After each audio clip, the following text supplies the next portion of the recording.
Hi everyone, welcome to our channel Techies Guru. On today's tutorial, I'm gonna guide you how you can turn on Vanish mode on Instagram. To get started, let's open the Instagram application. When you get access on the main page of Instagram, you can tap on the upper right corner message icon. When you reach on this page, you can simply tap on particular user on the Instagram so that you can turn on the vanish mode of that particular chat. You can simply tap on the username which is at the top of the screen of this user. So when you get access on this page, you simply need to tap on privacy and safety option.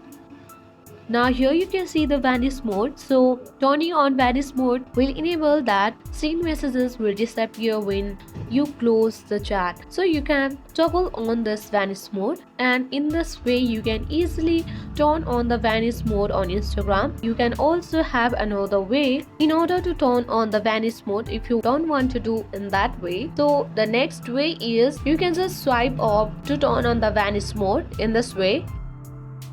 So the vanish mode has been activated. In this way, you can easily turn on the vanish mode on Instagram. Hope sure you found this video useful. Thank you for watching.